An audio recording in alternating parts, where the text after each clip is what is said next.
Hello students, I hope आप सबने आगे के वीडियोस देख लिए होंगे। Today we will learn about forfeiture of shares.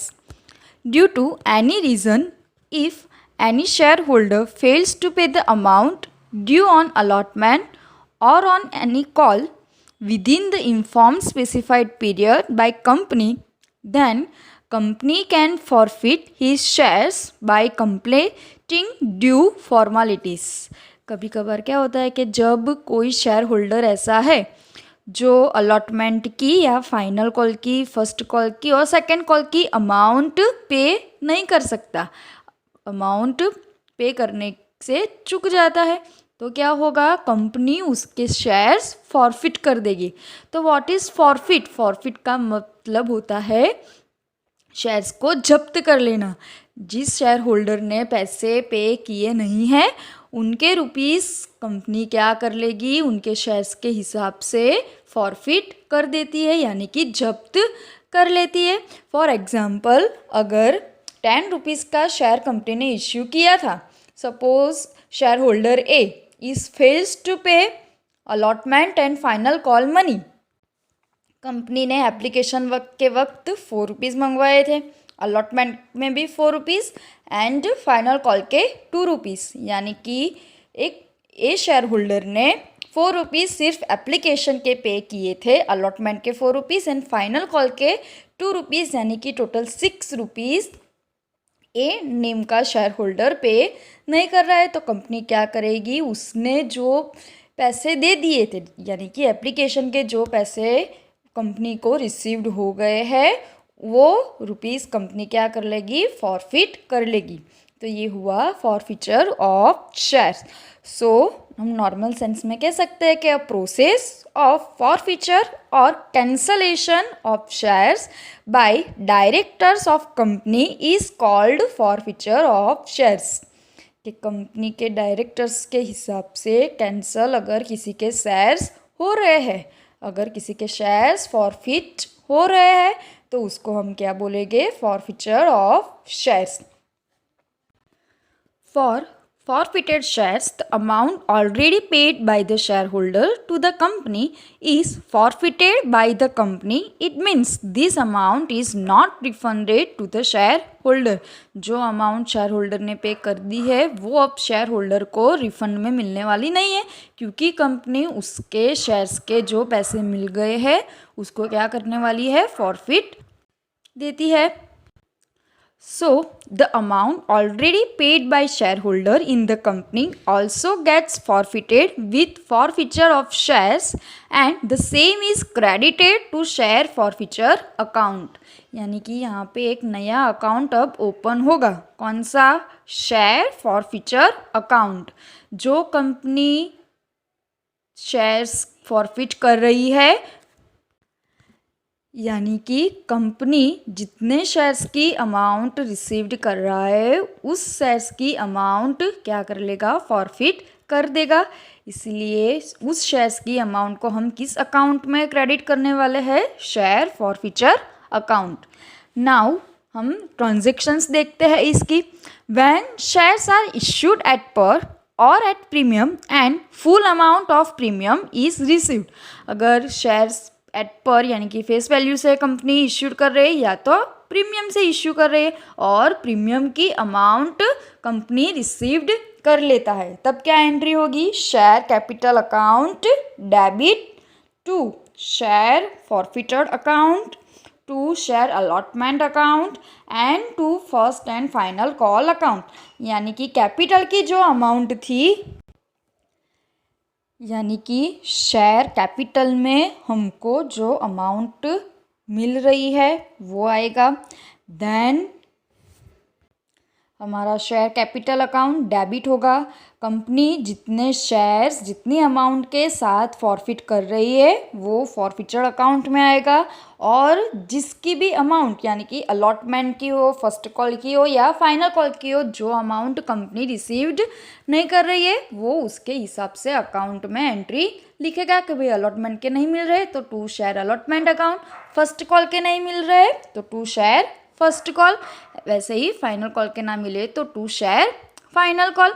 Then when shares issued at premium and share premium amount is not received, अगर company ने इश्यू किए हैं शेयर्स एट प्रीमियम और अगर प्रीमियम भी वो शेयर होल्डर ना पे करे तो क्या एंट्री होगी, share capital account debit securities premium account debit. यहाँ पे सिक्योरिटीज़ प्रीमियम अकाउंट डेबिट क्यों होगा, क्योंकि कंपनी को यहाँ पे लॉस हो रहा है, प्रीमियम की अमाउंट कंपनी को रिसीव्ड नहीं हो रही है, इसलिए सिक्योरिटी प्रीमियम अकाउंट डेबिट होगा। To forfeiter account, to share allotment account और टू शेयर कॉल और कॉल्स इन एरियर्स अकाउंट, यानी कि ऊपर जो हमने एंट्री देखी उसी हिसाब से फॉरफिटेड शेयर्स में क्या अमाउंट आएगी, तो कंपनी जितने शेयर फॉरफिट कर रही है उस हिसाब से अमाउंट उसमें आने वाली है। अलॉटमेंट के पैसे नहीं मिल रहे हैं तो अलॉटमेंट अकाउंट हम क्रेडिट करेंगे, फर्स्ट कॉल या फाइनल कॉल के नहीं मिल रहे तो हम फर्स्ट कॉल या फाइनल कॉल को क्रेडिट करेंगे। सो ये हमने फॉरफिट की जर्नल एंट्रीज देख ली। नाउ अब हम देखते हैं कि ये जो कंपनी फॉरफिट कर देती है उन शेयर्स को वो री इश्यू भी कर सकती है, यानी कि फॉर री issue of forfeited shares, company ने जो शेयर फॉर कर लिए हैं वो शेयर्स कंपनी क्या करेगी, फिर से किसी और को ऑफर करेगी, री इश्यू करती है। So on reissue of forfeited shares amount received from new shareholder is debited to bank account, अगर हम फिर से री इश्यू कर रहे हैं तो पैसे फिर से मिलने वाले हैं तो हमारा बैंक अकाउंट आएगा जो कि डेबिट होने वाला है। If this shares are issued at discount then amount of discount is debited to share forfeiture account. अब आपको क्वेश्चन होगा कि भाई यहाँ पे तो डिस्काउंट कंपनी दे रही है पर अकाउंट कौन सा लिख रही है, शेयर फॉरफिचर अकाउंट। सो हमें पता है, हमने थियरी में देखा था कि according to companies act 2013 company discount के साथ शेयर्स इश्यू नहीं कर सकती, पर ये कौन से शेयर्स है री इश्यू किए गए हैं, यानी कि पहले कंपनी को थोड़े पैसे इस शेयर्स के मिल गए थे और वो फिर से इश्यू कर रही है, इसीलिए कंपनी डिस्काउंट दे सकती है। बट यहाँ पे हम डिस्काउंट अकाउंट नहीं लिखेंगे, हमारा कौन सा अकाउंट डेबिट होगा, डिस्काउंट दे रही है कंपनी तो share forfeiture account. And due to re issue amount of face value of shares is credited to share capital account. Okay, so अब इसकी ट्रांजेक्शन्स देख लेते हैं। If the forfeited shares are री इश्यूड एट पर, अगर जो forfeit किए गए शेयर्स है वो कैसे री इश्यूड हो रहे हैं एट पर, तो हमारी नॉर्मल एंट्री हमें पता है, अगर पूरे पैसे मिल रहे हैं 10 रुपीज़ ही है तो bank account to share capital account होगा। Then if the forfeited shares are री इश्यूड एट प्रीमियम, अगर कंपनी प्रीमियम से री इश्यूड कर रही है तो क्या एंट्री आएगी, bank account debit share capital account credit to securities premium account. यहाँ पे प्रीमियम भी मिल रहा है यानी कि प्रीमियम अकाउंट हमारा क्रेडिट होगा। Then third number, if the forfeited share are री इश्यूड एट डिस्काउंट, डिस्काउंट यहाँ पे कंपनी देगी तो कंपनी को लॉस ही जाने वाला है। ओके, सो क्या एंट्री आएगी, bank account debit to share forfeited account, bank account debit share forfeited account debit, company ने जो डिस्काउंट दिया है वो अमाउंट यहाँ पे आएगी टू शेयर कैपिटल अकाउंट, यानी कि एट पर हो या प्रीमियम भी हो सकता है और डिस्काउंट से भी कंपनी री इश्यूड कर सकती है। री इश्यूड डिस्काउंट से क्यों कर सकती है ये मैंने आपको आगे बताया।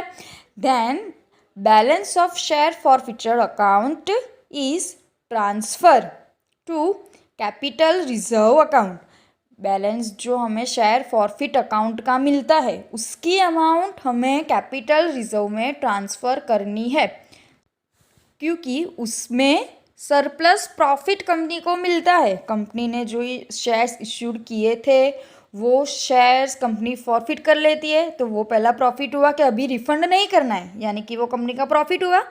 देन कंपनी उसको री इश्यू करती है तभी भी कंपनी को प्रॉफिट मिलने वाला है, तो वो जो सरप्लस प्रॉफिट शेयर्स इश्यूड करने से मिलता है तो वो अमाउंट हम क्या कर देंगे, कैपिटल रिजर्व में ट्रांसफ़र करेंगे। तो उसकी क्या एंट्री होगी, share forfeiture account debit to capital reserve account. So हमने इतनी ट्रांजेक्शन्स आज देखी, फॉरफीचर की ट्रांजेक्शन्स देखी, रीइश्यू की देखी एंड फॉरफीचर अकाउंट का बैलेंस हम कैपिटल रिजर्व अकाउंट में ट्रांसफ़र करेंगे, उसकी भी एंट्री हमने देखी। आई होप आप सबको अंडरस्टैंड आ गया होगा। Thank you.